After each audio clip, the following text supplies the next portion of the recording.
That was Venger, the force of evil. I am Dungeon Master, your guide in the realm of Dungeons and Dragons.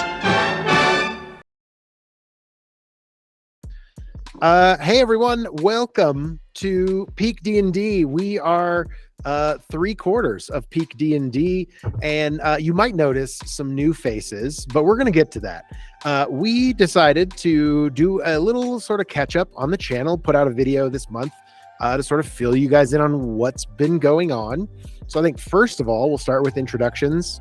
A lot of you probably recognize two of the faces up here. I'm Ben, and I am one of the members of PeakD&D, and we'll get to exactly what I'll be doing later. And next to me is longtime one of my best good buddies, Max. Introduce yourself.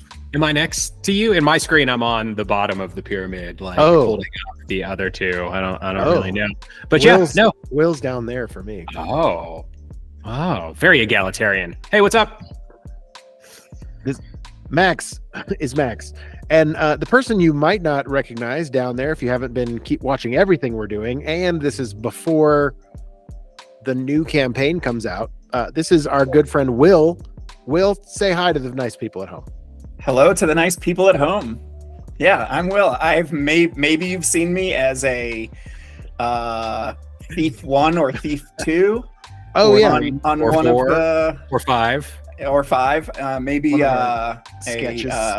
In some of the sketches, a barber. Yeah, a particular and I got to play hairdresser. A hairdresser, and I played that awesome Star Trek theme one-shot with y'all. Yes, that's true. And you'll notice we are down 2 members of our illustrious crew. One, Tony, who normally runs all these live streams and like virtual things that we do. Tony is out of the country right now, touring. He's either in Costa Rica or Germany, and he wouldn't tell us which, I guess for security reasons. But he was going to one and then the other, and I just honestly forgot which one he's at right now. But Germany. He's in Germany. Packed for both. He's packed for both kinds of weather, but I think he's more at home in Germany, in Aleman, as they say. So that's why Tony's not here, and also with us in spirit. He's not dead, but definitely sounded like it. But he may as well be to us. He's dead to me. No, our DM Nick Hale, who a lot of you have seen running a lot of our all of our gameplay up until this point, except for like the occasional one shot, Nick is moved. He and his family moved to Washington State, and they are currently enjoying their new life on the Pacific coast, on the Pacific Northwest. And we do miss them desperately. But all that to say, we are now here to sort of catch up on what's been going on, and that's certainly a big part of what has been going on here at PeakD&D. So with the vacant seat, you might recognize the background behind me. I am going to be stepping into our Dungeon Master slot, Game Master seat, and I'll be running campaign 3. We just sort of finished campaign 2. We didn't really finish, and maybe Finish is being strong. Yeah. I was like, maybe we'll talk a little bit about that, because we've had some thoughts, and we'd love to hear what you guys have to say. So of course, let us know in the comments. But one thing we were talking about was continuing the adventures of Kane and Triss and Mino Morlin through maybe like an extended live stream or a one-shot type situation with Nick virtually and us physically around the table. That's still in the works, but we're just to give you a little bit of insight, we're probably not going to we're going to start campaign 3 and get that well on the way. So probably it would be like next year sometime as we go. So we've sort of, campaign 2 is coming to a closing point, a stopping point. I think through the end of the year, that'll take us into like through December. And then possibly the beginning of January, sometime in January, we should have campaign 3 ready to go. And Max, you've talked a lot about with our good buddy Alan over at the DM at the Dungeon Coach. Do you want to drop that news? I mean, that's kind of exciting. I mean, didn't you just? No, I didn't. I feel like it's funny that you like it's the second time in the preamble where you covered the thing already. Yeah, great. No, Alan's great, man. I look forward to getting a chance to talk to him because there's some good stories that he and I could share about how we got together. But we struck up a friendship at LayerCon, and he's a good dude, and we're gonna help him with his DC-20 endeavors. So we're gonna rock this next campaign in his system. So yeah, lucky Ben, learning a new system and getting to be on camera behind the screens for the first time. So that's No easy. pressure. It'll be fun. We've been working on the setting, and it's going to be an original PeakD&D setting. We're sort of working. It's one that I've had mined for a while, and I've sort of been fleshing it out a bit more as we move forward. And I've been talking with Will and not Max a lot yet, but a little bit, sort of about what we're going to do and what you might see. So that's kind of that's the big bomb drop for us. As much as we do those, we're going to be playing in Alan's new DC-20 system, the Dungeon Coach RPG system called DC-20. If you want to check it out, there you can go to his Patreon, you can go to his website, thedungeoncoach.com, and check it all out. We'll have put some links at some point on our stuff. I don't know. A lot of that entails us doing things. And let's let Will talk. I feel like he's just been sitting here staring at the screen, not saying anything for I don't know how long ago we started. But I'm getting to Will. Don't worry. No. Will, take it away. I'm just deathly afraid that I'm not recording this correctly. So that's what I'm sitting here just quietly contemplating. We've got a backup too. It's all right. It's going to be fine. Alone in your misery. All right. What should I talk about? I don't know, man. You could talk about whatever. I just felt like you being on camera, not saying anything is not awesome. So... I didn't know if I was allowed to talk. I didn't know if that's part of the new guy breaking in period. Not yet. You haven't earned that. We'll see if this gets recorded or not. I'm super excited to just be part of this crew and have the opportunity to be part of this new campaign. I met these fellas when my wife was touring the space that everybody records in, where Ben is right now. And my wife was like, you got to meet these guys. They've got like a D&D, YouTube channel going on in this studio space. And so went to the Discord, got in touch with these guys. It took a while, but number one fan hanging out for some of their sessions behind the scenes. And it's just been really cool to see how it all comes together. And just getting invited to play is a special opportunity. We did do a small play test of this DC-20 system, and it was a ton of fun, to be honest. I'm excited about it.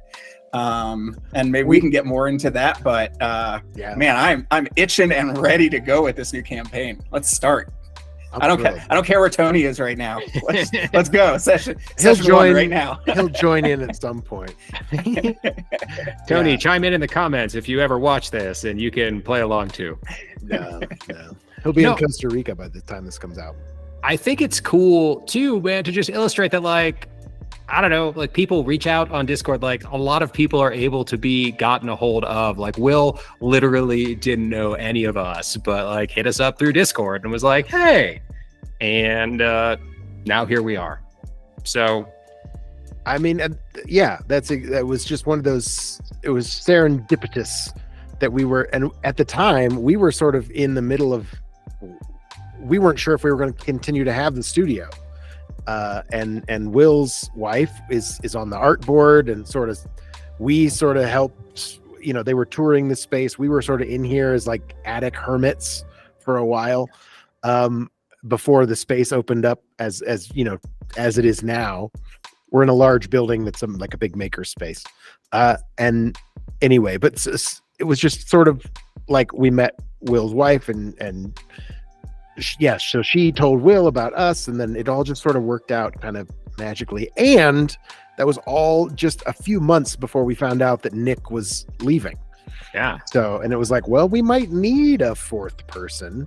Well, shout out Will too for like actually taking the time to reach out. And I mean, like a lot of times it's easier to just be like, yeah, I'm gonna do that, and then nothing ever happens. So good on you, man. I'm glad you did. For sure. Thanks. We're glad Will's in the gang now. So be kind to Will. Show Will some love in the comments. Just say, Will. Oh, yeah, no, do that. You're so damn handsome. That's just me Or typing it later. Yeah. Oh my God. Will's chatbot of like 17, just like, that guy looks great. I love his Listen, voice. I don't know if my ego would even let me type that. I feel like I'd be, dialing it down way. You look fine for now. If you spam bot us, you know what? I'm not even going to be mad because at least someone's commenting. I guess. Oh man. But yeah, no, we wanted to do this because it's been a while. I mean, has it been over a year? Was the last one the like wrap up of campaign 1? I think there was a live stream about 9 months ago. I was looking at overlay design stuff, and there was something like 9 months ago. I don't remember exactly what it was. Dude, I wonder what we talked about. I don't think it was all 4 of us, if I remember. I think it was only 3 of us. I think it was you, me, and Tony. Seems plausible. There was at one point it was just me and Tony did one. And I mean, live streams are kind of like our catch-all. Yeah. So. And this one is no exception. Yeah. And also not a live stream. Whatever. Also not a live stream. Pre-recorded today. Yeah. So I was thinking about like other stuff we could do in the meantime. Because we might have one more week where we need a video. If we can't, because Max is going out of town and we've got a couple of things on the horizon. We're going to start doing D&D ideas. Well, we've had one that we just haven't done in a minute. But I was thinking, like, if I can get the studio, because November is sort of studio time to clean up and stuff, maybe I could do a big studio tour video as we are sort of. Dude, you could do that. You could release some sort of like Argelia prep, like talking about the world and like showing the map and doing some like your campaign setting unboxing. You could, if you wanted to, you could record some like real world confessional tell-all. It'd be like, guys, I'm DMing for the first time for the channel and these are my feelings. I mean, there's a million things you could do. You know what? I like that idea. I like that idea a lot. I think I don't want to do it by myself though. Maybe we'll do a series with like Will as a new player on a YouTube series. What is that like? And then Ben's DM prep, because it's been a year, 2 years. Dude, when did we finish up Tyranny of Dragons? Because that was the last campaign I ran. Yeah, the monthly. That's a great question. I've done a few one shots and stuff at like LairCon, and I've done some stuff like that. I've played a bunch, but I haven't. Yeah, I've been a player for 3 years with Nick. So I mean, I guess that monthly game, there's been at least like 6 or 7 monthly sessions. Because like both of the Daves and myself, well, probably closer to 9. Yeah, it's been a minute, man. Yeah, I was gonna say it's got to be. It was around a year ago. I think I finished it up. Probably less than a year, because I think I finished it up the beginning of last year, or maybe that's when we started them. I don't know. But time's crazy. Yeah, I took off a little bit of time from the monthly game because I sort of had been running our monthly game through the pandemic, and then we finally did 1 to 20. We did Tyranny of Dragons. I added 5 levels to the game, and then we did the big, Tiamat battle. And spoilers. No one's ever going to see it. It's not like it was recorded. But yeah, so that was my last real. I mean, I did a few one-shots, like I said, at LairCon. Yeah. But I'm excited to get back into it. And I'm really excited to one idea that we keep tossing around, and I'm going to do it. I've already started, is formatting this as a module that we'll release, that we'll give out to people. So if they want to play in some form or another a part of our campaign or our setting, or we're going to package it and give it out to people, I think. And do something with it. Do That's something cool, man. with it. That's my goal. Is so I'm sort of trying to like structure these and actually write them down like as if they were in a book or a module of some kind. Like if we were to ever produce our own Into the Fae book, or it would probably be like all PDFs, because I don't think we're going to get into the publishing world of like trying to figure that shit out. But who knows? Maybe like campaign 4 or something would be seem like a headache. Yeah, no, man. Whatever ends up happening with it, I think if we're gonna make a thing, let's at least have an eye on what we can do with it after we've made it. And so to that point, with like you doing some prep and like setting up some systems, that sounds great, man. Yeah, and I'm kind of thinking about making it, I don't know, RPG compatible, like just that it wouldn't be necessarily system D&D. dependent. Yeah, it's not system dependent, but it would be something RPG that you could agnostic. Thank you. That's the word. The system agnostic version. It's written behind Max there on one of the cards. It is. It's one of those words. Might say that. Yeah, for sure. Along with mini skirt. Thanks. Forget who put that one up. Oh, it was always random, right? You didn't have to like open the dictionary. No, I mean, like it started that way, and I like early in the game of the wall of words, I let other people do it, and then other people thought it was funny to put common words that I already knew the definitions, because that's where it started. It was like, hey, let's learn something. Let's learn new words. There's a lot of them out there. But then it's just, it's what happens, right? One person ruins it for everybody. So then mini skirt and retro rocket got put up there, and it's like, okay, fine. Next to each other. Maybe I'll point to it. I'll point to it right now. I mean, they're like, so it started. Let's see. Can you see up there? Yeah. So like you can't actually see the top row, but it didn't start in the upper left corner. It started. I remember it happening. I remember I was there when the wall of words began. I think I saw that. Shout out Dr. Mo. Yeah, no, it was a drunken game of Scrabble. It was great. And we were just like hanging out playing games, and the wall had been just a red accent wall, empty for many, many years at that point. And, Scrabble, so dictionaries were out. And Mo just stood up and put a random word up there. I believe it was exculpate. So began the wall of words. It took about 5 years to finish. Interesting. Yeah. But now it's like my preferred backdrop for these sorts of things. So I'm gonna get a peek behind the curtain for you guys too. But like, so when you mention stuff like this, and I've just been pulling like little things that I want to put in the campaign, and as like references to our group and our like that we'll understand, but it'll just be something kind of in the game. So I think there's going to be some kind of like word wall.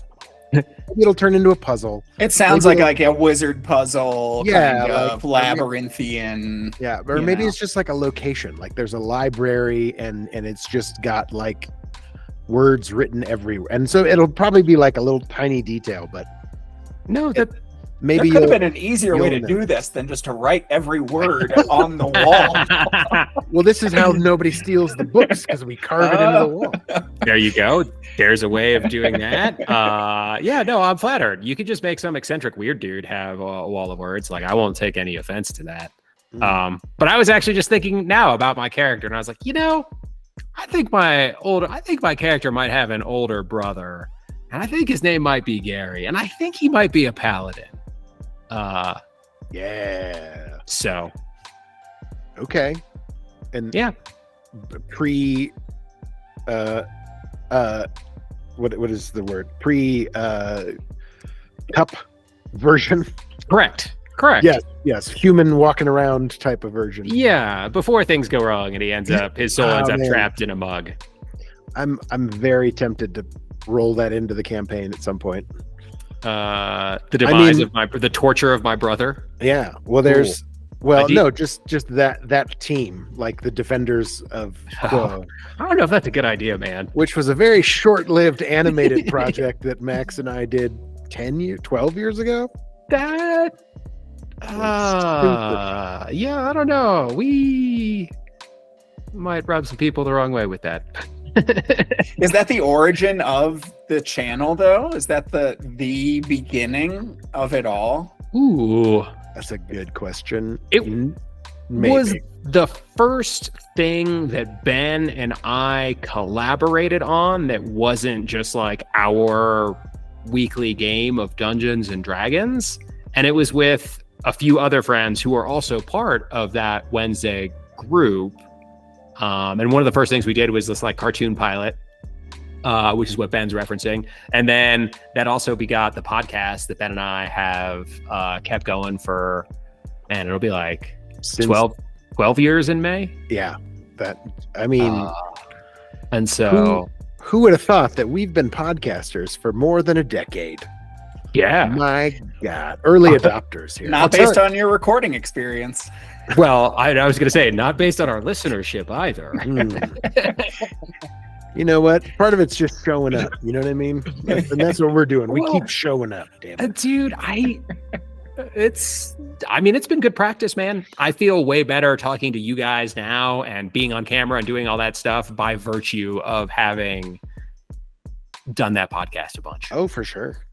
Well, we know what's crazy was just like, I mean, I think back on that, and like, not that it was nothing ever really came of it yet, but like, you know, it was an experience. I mean, and look at, I guess, you know, things have come of it, because look, now we have a studio situation. Our filming has gotten like, and audio is still something that we're working on. We always have to, but like, I mean, we're a little bit further away than like when we were recording in the sauna in your basement, for sure. And you know, just to get the vocals for a 4-minute pilot episode. Yeah. This was back in the day when I was like, what if we just made it a Flash animation show? Because that was the thing. I was going to say, well, to be fair, like, yeah, we were also, technology has come a long way. Oh yeah. I mean, long before, like, the only options would to have done like something like what the Venture Brothers were doing in season 2 or 3 was about the time we started that. And like, you know, animation was not what it is now. It not even by a modicum. But anyway, that was fun. Maybe we'll put that out there again someday. I don't know. I'm gonna edit it. I don't know if you could edit that scripted. Like, I love Benji Pickens. There's some Benji in there that I don't know if you can edit out, nor do I want to, but it's definitely not safe for work. Yeah. Well, I did find the old script, like the full first season script. We wrote. You sent them to me, man. I did. And I was so excited. I found it all, like the edited version. It was the shooting script. That was what we were going to sit down. Yeah. And record, but then we decided, you know what, this animation thing takes forever. Well, let me just be the first to say that I would love to see an undead adventuring group or something similar show up in your world of Argelia, and I don't think I need to say anything more than that. Nope. It's a request. It's already. I have thought about it. And, perfect, man. You may end up encountering such a thing. Great. Which would be a little homage to some of our friends. To a bunch of things. Yeah. Will, what are you, aside from just being included, just being here, what are you most excited about for this upcoming campaign and or your character? I have never really participated in a long D&D game before. So developing, but I consume a lot of D&D live play, you know, long form content. And I am really excited to try to develop the character that I have the seed for here. And also let the story develop the character. So I don't want to set like hard and fast goals for myself. I'm excited to plant this seed of my character and watch how the world and the other players shape the future of that character. I'm really excited about it. I've been doing like ridiculous learning on things that my character is interested in that I wouldn't necessarily be interested in. So I'm excited to explore that. I've played small one shots, and I've played a few games now that have lasted 3, 4, 5 sessions. So to be able to level up a character and see the long-term growth of a character is going to be awesome. And it'll be the first time really, other than the character of myself that I'm currently playing within my own head in this world. Nice. This would be the first time. Yeah. That's awesome. I'm really excited to see, my character interact with everything else. I'm horrible with accents. So I'm looking forward to if I am going. I've been watching, some of the amazing voice work that Nick has done, and the awesome and sometimes ridiculous voice work that you guys do with your characters. I feel like I've seen a YouTube video before where this voice actor talks about the 14 different ways you can just kind of change your voice. So I'm kind of, if I have to change my voice, I'm only going to do it very slightly. Otherwise, I think I only have one other character voice in me, regardless of who I'm playing. I mean, yeah, man, I don't think it matters. I do you'll start to, take on mannerisms, and it'll change. Like, I was watching the beginning of campaign 2 of our campaign 2, and I was like, what the hell was I doing with my voice? There were a couple of sessions where I didn't have one. I didn't have a Kane voice. And then eventually it sort of just came like this, it's just like, yeah, that's it. That's him. That's Kane. He talks like that now. But it started out as like, A, there was nothing. And then B, it was like, I was trying to do like Jason Statham at first, or something. I don't know what I was doing, but it was not what it ended up being. I just knew I wanted to stay away from like Travis Willingham doing Grog. And I feel like I separated enough from that, and that's what I didn't want. Yeah. I would say you nailed it. It's funny, man. Voice stuff was something I would just this week was like, oh shit. You had such a golden moment with Triss. Is one of my favorite characters.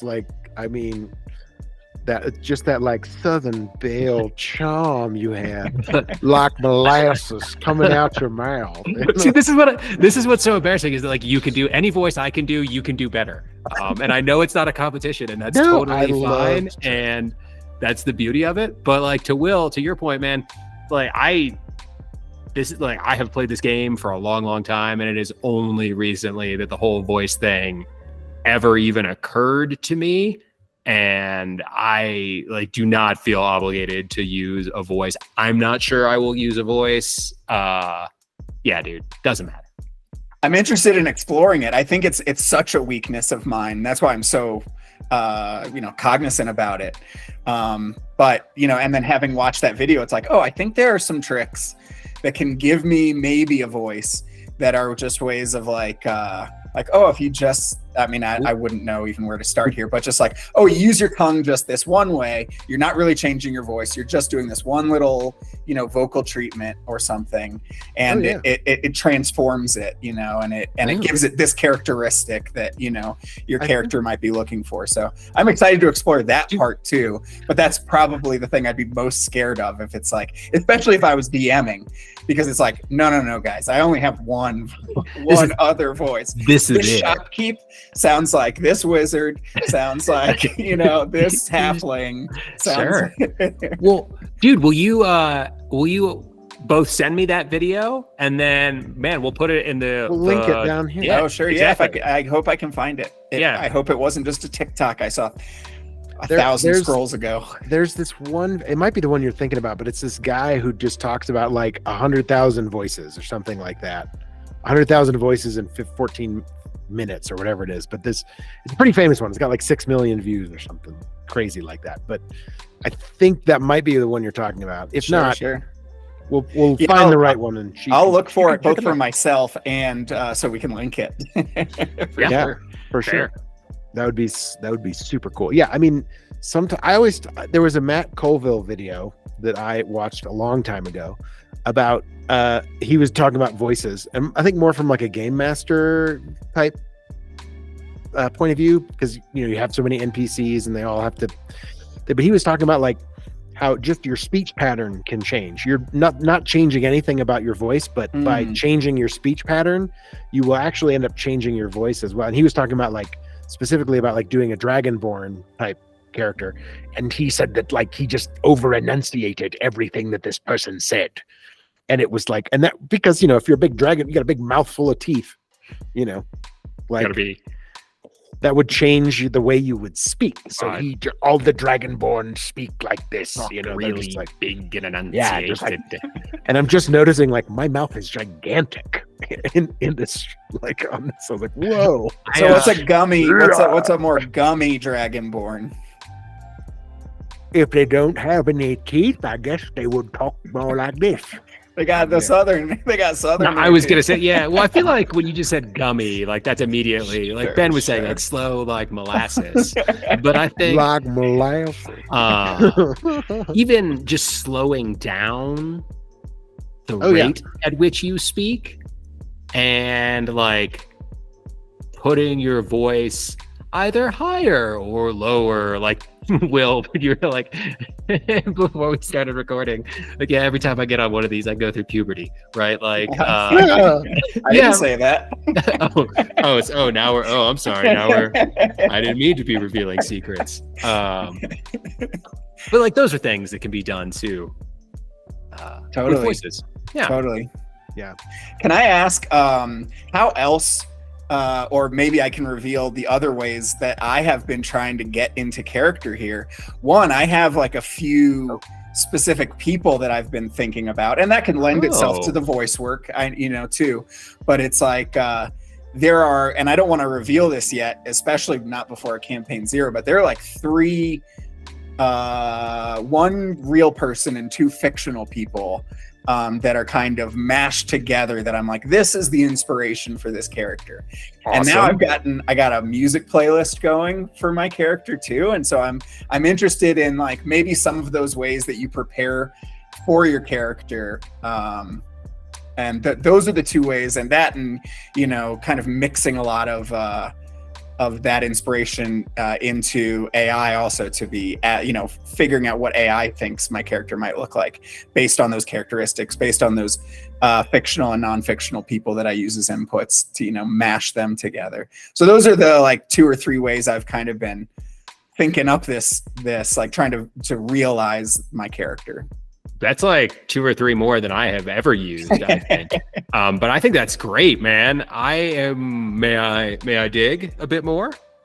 I think so. Okay.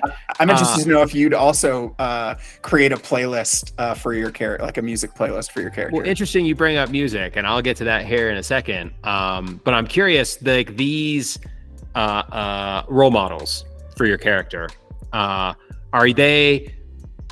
so are we talking like physical? Are we talking about like philosophical and perspective wise approach to life? A little of both? A little of both. Yeah. Okay. I think on all aspects, a little of both. And it's also just, I think it's because, just consuming different content after it was like, okay, this is the kind of character I want to make.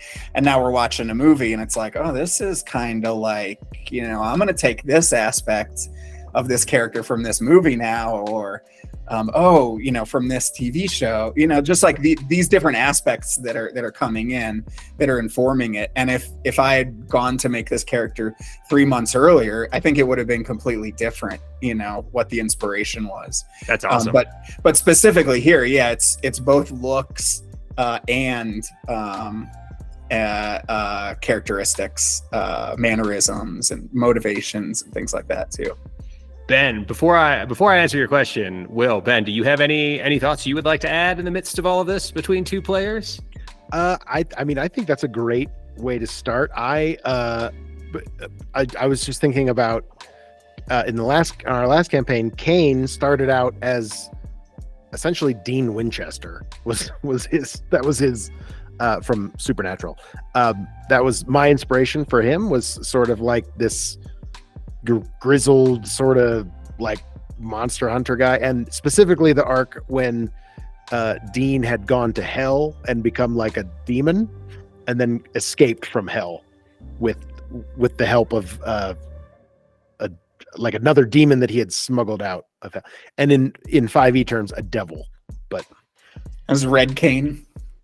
Yeah, that was sort of the whole arc. We never got to explore it. We might in a one shot if we ever do those, like wrap up things. But I think it's a great, like, if it helps you picture your character, absolutely, like base it on a celebrity or a character that a celebrity plays, or like. And so, like, music, like, you guys know that like music plays a big part in my life, and so I haven't ever put together playlists, but like I have a character concept that isn't going to be this one, I don't think, that's like based on an individual song. Like Illinsworth in the first campaign was like all about the hip hop and Run the Jewels. And like, so for him, I had a list of quotes from hip hop that I liked and collected and thought might be relevant that I would try to sprinkle through into each like episode when they came up. And I did decent with that. I didn't have any of those like musical quotes necessarily for Triss, but I did watch, I did take some notes on like Inside the Mind of Cats and like think more about like, what would a cat person be like? And so that's kind of what I did for Triss. And then this character coming up, I think, is going to have like more significant ties to music than the previous ones. But not necessarily, I don't know if there'll be a playlist. I love the little Easter eggs though getting thrown in for Illinsworth, and that's a cool, fun. I mean, that's the kind of stuff that I think when I'm also like watching shows or some of these podcasts, like having that, those like unrelated little Easter eggs are a really fun piece. Oh, so yeah. Well, if you like that, now you have to do it. So. Yeah, if you like that, you're gonna love this. You've only mentioned it a little bit to me, and I'm excited about it. I can't wait. It's gonna be great. I think I settled on a character concept that I kind of like. So I came up playing Dungeons and Dragons in 2E Psionic, and so in 2nd edition, and the first ever campaign I played on was like Dark Sun, and there's a whole great story behind all of that. But like Psionics was a part of it. And I never got to mess with, like, it was very quickly banned when we started our Wednesday group like 20 years ago. Like that was one of the ground rules. It was like, we could play, but none of this. No psionics bullshit. And then Nick was like, oh man, in 3.5 they brought it back and it's kind of cool. Like I would totally let you play that. And then there was like an epic level campaign that Nick ran that I got to mess around with psionics. And then in DC20, Alan's got this Scion. And so it's like, oh man, I think I want to mess around with that. So I think I'm going to have crazy mind powers, but but like a strong, grew up in the church, man. Dad was a preacher. And I think that mythology, and I think, Ben, you're going to let me play around with that. And so I think there's going to be a bunch of musical references in there. Yeah, I've had a lot of thoughts about that. I've got this like guys, I'm not gonna lie, my notebook looks like a friggin' serial killer. Like look at this wall, man. Like I've got like red lines, and I short of like pins Pepe and Lopez. string. Pepe Silva. Yeah, see, right, exactly. Yeah, I just keep thinking about, I got all this mail for Pepe Silva. But I was like, I've started taking like bits and pieces of what you guys have given me, and I've started making this crazy web of like connections and things, and that's really what I'm excited about, and I'm super excited about it. I mean, man, I think it's gonna be a cool it's also like not knowing where any of this goes as far as like leveling. Like when it comes to 5e, like I could plot the whole thing, like encounters and but there's going to be a lot of figuring this out as we go, making up stuff as it comes out. Like I don't have anything beyond level 2 as far as like what actually happens for your characters. Yeah, it's fine. We got this. But like, you know what I mean? So I'm like super excited to see where it goes, and we may end up playing something that's not, and that doesn't end up in anything that becomes from the Kickstarter, but like DC, whatever actually DC 20 turns into, maybe this is not it. But Max, did you die in our playtest? Playtest, Max. Oh, I definitely died in our playtest. It was like instant death, wasn't it? For the record, if anyone's gonna mess around with the DC 20 system, my piece of advice would be don't put both. If you end up with 2 -1s in character creation, which will make sense if you ever play like I did, maybe think about not putting them both in the like physical categories, because it turns out if you do that, you don't have a lot of hit points and it's kind of easy to die. There have already been some changes made that prevent that. Oh yeah? Or wait until level 2 to make your playlist for your character. Well, that's always don't name them until level 2. Yeah. Wait. Alan mentioned in one of his live streams about how there's now for your what is it? I forget what they call them. I'm gonna take credit for that. I'm gonna take credit for that rule. You get an extra one. Like you just have an extra like lethal hit. What is it called? Mortal something? There's like a term. I forget. The Max screwed this up for everybody rule. Exactly. It's a little bit harder. It's the mini skirt retro rocket rule. Your guests are welcome. I think it's I don't know. There's been some revamping of the prime attribute stuff. And we could do some videos on this if we ever really wanted to, or if people are interested. But like, I feel like there's enough people talking about the alpha set right now, but we're going to show rather than tell. Yeah, man. And that's sort of my plan. And maybe I'll end up doing some shorts or something to sort of talk about things that we F up, because we will. But I have said, and I'm going to state this again, and I know we're working on our characters and things, but like, we're all going to have a backup character, or at least a concept, just in case, so I can roll them into the story so they have a place in the world. So that in case we die, which is very possible, that you would have a backup character that's not just like, oh, I rolled this one up today. It's at least a concept of like your backup character. My identical twin brother. This is my second brother, But like, I've actually had a couple of thoughts on yours, but if you don't have an idea, like, well, you could play someone who's in your life in some way, or it could be completely unrelated, somebody that's doing something off. I know, and some of it's going to depend on what's available for the beta, because right now there's only a certain list of classes that are available, but that is a fast expanding list.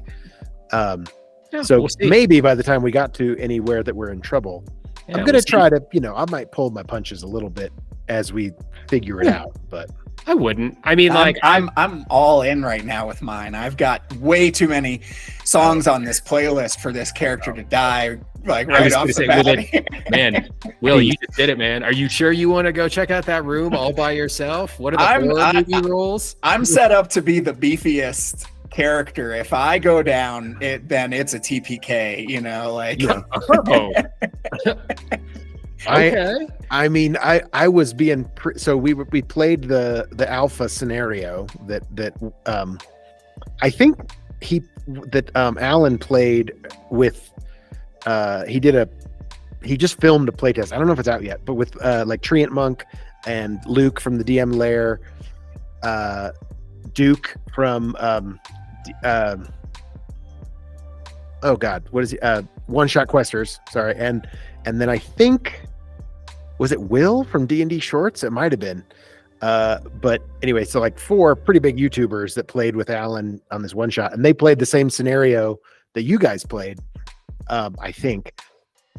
and there was this ranger character that was in there, and that's the one that took Max out. Like it was like a party versus another party, and it was with Hunter, the way Hunter's Mark was working, and they just like rolled a brutal hit, so it was additional damage, and like they wrecked face, and Max was already down and took like 7 points of damage, so it was past their threshold.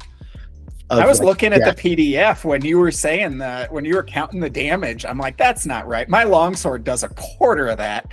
There's no way that. And it's like, no, that's right, dude. It's like, we need to get some crossbows up in this game. Yeah, dude. Yeah, it was crazy. And it had the reload property, but it had, I don't know. I guess I could have like gone a little bit softer, but I was like, I got to see what the system can do. So I was trying to break it. Dude, the one thing that we were hinting at, like seeing maybe the rules were written this way, but we didn't know it. But what I'm excited about is when you're on death's door, like still being conscious, still having still having like one action point to spend, and being able to like role play your last moments, or to try to just heal yourself, or to try to like kind of slink away. I love that as keeping you in the game, keeping you able to role play. I think it's an exciting piece, and that's one piece that during that play test we didn't necessarily know. I think we were reading and wondering if, and joking if that was true or not. But I'm excited to explore just RPing that whole thing. But didn't I like die beyond that? Yes. Yeah, you didn't. That's what I thought. Okay. Crossbow bolts are not going to be allowed in this world because they are way too powerful. No crossbows. It's powerful than any magic. It's powerful than any magic. In the first few encounters, you will notice no one will be armed with a crossbow. If they are, we run, and we don't look back. There's a giant squadron of crossbowmen over on the left. Oh shit! We can't win. Listen, I've only planned this scenario. I've planned one scenario for this entire campaign, and it's going to be the first one. So awesome. No, Caravan of boats. Caravan of boats. You and your caravan fears. It only took us 3 months to get through that caravan. I don't know what you're talking about. That was one of the things I didn't like about Tyranny of Dragons, was that whole part of it. And I didn't even do it as much as like they said you guys were supposed to have. There were supposed to be like 4 or 5 different side missions and things for you to do, and I was just like, nope. Although granted, I tried to avoid the big vampire fight. I tried to do that. You did, but alas, and that was not the way of things. It was. I put up as many red flags as I could, and Tony just barreled right through. Hey man, we're not. Sometimes we're like bulls, right? We see those red flags and we just charge. Yeah, fair. It was just one of those things that I found so funny. I was like, oh, okay. I didn't think it would come down to like, oh, they're gonna wake this dude up. It was just supposed to be like a weird thing that existed, and then I was like, oh, they are like trying. It's too late. You've woken the gazebo. Is sort of the. Well, that was sort of the feeling of that whole situation. I'm glad to hear that you chuckle and reminisce about that situation fondly, because Lord knows what we will force you to do here in a few short weeks. Oh, I am very much aware that anything I plan is quickly going to go out the window. So I'm like, they'll end up here. Maybe they'll do this. We'll see. Yeah. One thing I will say, and I'm not going to tell you how to write your game, man, and to write your story, but I will say when I was DMing for the monthly game, I had a bunch of fun, like bouncing ideas off of like Nick at one point, off of our buddy Phil, and just a bunch of folks who were DM friends of mine, but not necessarily in the game. So I would encourage you, Ben, if you ever get stuck, like, I don't know, text Nick and be like, hey man, you got time for a chat? Yeah, just a thought. Yeah, no, I think it's a great idea. Nick will, I'm sure, will have some, ghost hand, invisible hand influence on this whole thing. at some point. I've already thought of a couple places where I was like, I want to talk to Nick about this. Yeah. And see what he thinks, of this world setting and sort of where it could go, because I have, a lot of old ideas of what it was going to be at one point, but now I've to break myself of those habits, I fast forwarded the timeline like by thousands of years of where it was last time we played in this world. So it's to sort of like reimagine it, to force myself to reimagine it. I mean, like the continents have shifted, like it's different. Like it's still based on the same things, but it's at an entirely different place now, which is just kind of interesting. But I don't believe the land that I'm on has been shifting. Yeah, right under your feet, man. Yes, welcome. I don't believe it. I appreciate that. It's great. Don't worry about it. I want to say I thought of one more thing that I'm very excited about here is, and I kind of want to know what the process is going to be, but all of your characters end up 3D printed by Ben and then hand painted by Ben, by all of us. Like what is that process, and when does that all go down? It is one of my favorite parts of playing D&D is getting minis for the players and doing them. Very exciting. The I was gonna wait until after session 0 until we've sort of figured out our characters, and you've told me a little bit about what you think they are. I did in the past. Max hasn't particularly cared about his mini as far as like, I'll use a penny. Yeah. And Tony didn't give me too much for Mino, so I sort of had like free license, and I had a pretty good idea of what I wanted Kane to do, although he kept changing in my head because those characters were old. Those were our first characters before we did Campaign 1. And we got David Campaign. Chris and Mino. Okay, cool. And but like Illinsworth and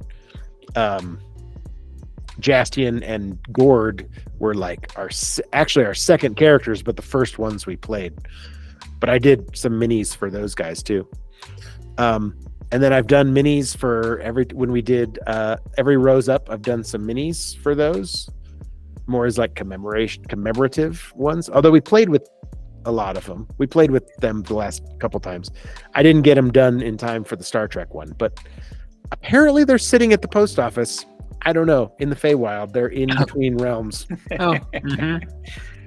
I talked with the post office, their help hotline, to try to figure out why I am not getting packages, because all of a sudden it's gotten terrible up here for me. And I'm like, oh my God. We're sending them all to Silverton. Are you not getting them? I know, they're all there. Yeah. No, it's just they don't realize that my physical address is my mailing address, because everybody has a PO box here, but they just will arbitrarily insufficient address, return to sender. I'm like, this is my address. I have checked with the United States government, and this is an address. Like, dude, I live here. I live here. Like something I ordered. It's funny you bring this up, man, because something I ordered has been in like this endless cycle of being like it was an insufficient address, so it got returned to sender, and it's just been in this endless cycle of trying to be returned to sender for like over 20 days at this point. Yeah, the same thing to me is happening to me. It's 3 packages in the last 3 weeks. Was it a DHL package? Do you know? No, it was. Okay. It was UPS. It was USPS. Like I have a USPS tracking number. Like it's some of it. We're about to enter the 2 months here where you just don't order anything. You're not going to get it till after January. Just the backlog. You're not wrong. If it wasn't so pretty here, this would be unacceptable. It is difficult. Like, I mean, this is why one of the reasons we call it the Feywild. Yeah, it is difficult to get to and get out of. Yeah, it's definitely playing by second edition rules, where there's a time dilation, there is teleport with error, no matter what in this realm, and it is and it's just sort of the ephemeral nature of where we live and the people it attracts, I think. Yup. I just imagine a wizard in the back of the post office, like trying to manifest these packages, and like, and they just like, oh, that's a bunch of frogs. That's not UPS packages. See, you have a much more generous interpretation. Like in my mind, if it's a wizard, it's like the shame wizard. Oh, yeah. Who's like intentionally doing this stuff. Yeah, there's more. Oh, look at my hair. It's doing the fun thing. Malicious. It is malicious as all get out. Mischievous, maybe. Yeah, you know, the Fae, man. They're not to be trusted. I picture like something with like 80 arms that just has zero intelligence. That's just like, you know, that I don't want to be mean because I actually really appreciate all the work that the post office is doing. Just in case they're watching. That immediately. I'm gonna rescind that immediately. I mean, I respect you. I respect you. I don't actually hold any postal service employee responsible for this mishap. If anything, I blame the company. I was picturing Spirited Away, like the cold, like multi-hand. I don't know if you've seen this movie. Multi-hand insecty guy, just kind of moving things around. I got you. I'm imagining the Sword Art Online.